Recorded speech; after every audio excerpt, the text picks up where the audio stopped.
Yo, what's up guys, and welcome back to another video.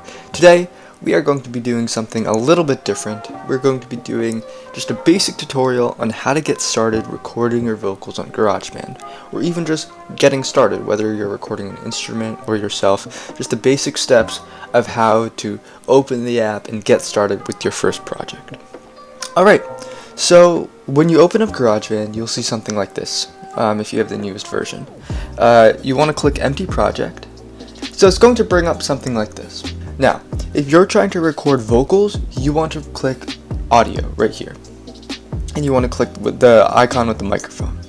However, if you're trying to record using a MIDI on a keyboard, or with a USB or something like that, plugged into a different instrument, then you want to click Software Instrument, and whatever you play on there will be able to transfer digitally right into the interface. Here is a drummer. What it'll basically do is, using a metronome, it'll add just a drummer, and you can kind of play around with that. And this is if you're actually connecting a bass or a guitar with an amp. But these are the two main ones right here, and today I'm going to be doing this. Audio with this microphone is kind of just the thing that you use for most stuff. It encompasses a lot of things. Whatever you just want to record, you can do it on this. So, for this input, you want to click Input 1. Alright, so now that we opened up a new project, you're going to open up to something like this. It might not say Bright Vocal, but it might just say Audio 1, or you might have something else that's kind of put in here. So, let's kind of get into what all this stuff is, because it can seem confusing at first. So over here on your far left is your library of sounds. So when you're using a MIDI and you're hooked up to an instrument, it's going to be a bunch of different sounds that you can load in, like different kinds of pianos, guitars, basses, synths, etc., etc. For vocals, or just recording, it's going to be recording presets that can kind of just start as a basic foundation for how you want your stuff to sound.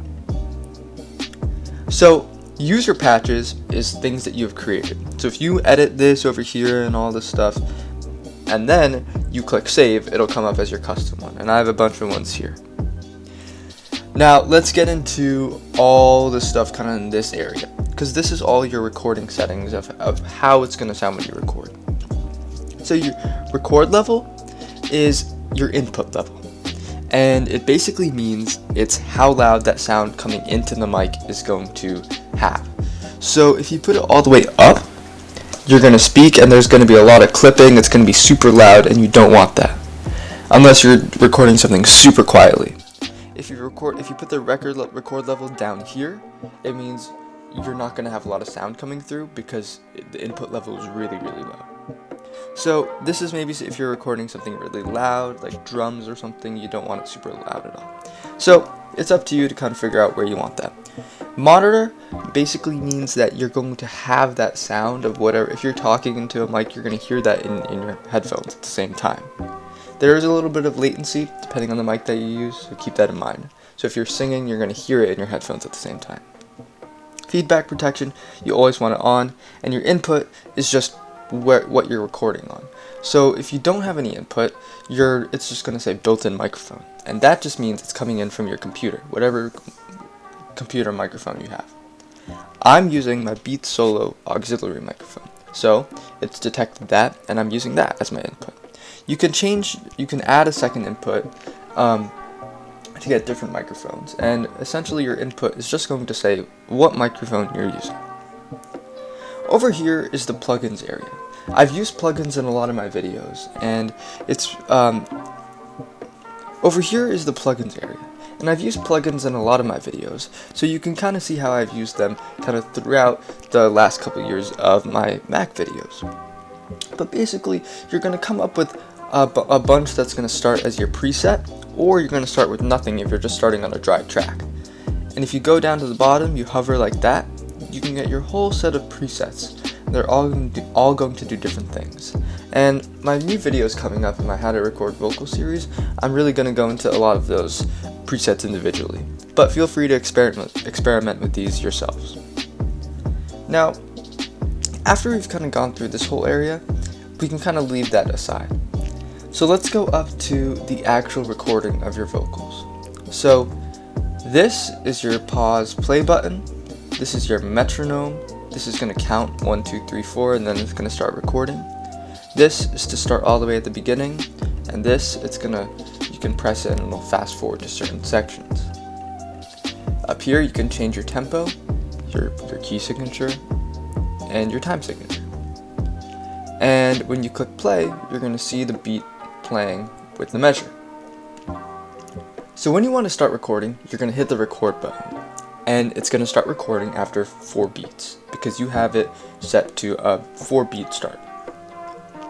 And as you can see the sound waves, which show that I'm recording. Now, if I take this record level and put it all the way up, you can see that it's really clipping and it's really bad, and the gain is going to be super high, and you don't want that. However, if I put it all the way down, you can barely hear my voice. It's going to be pretty soft. So that's kind of a demonstration of record level. So now that it's recording, you can hit stop when you want to stop, and there it is, and you can play it back. I can't get audio to play back through QuickTime, but you can kind of see how it sounds and do it for yourself. But that is essentially how to record your vocals on GarageBand. Over here, if you click this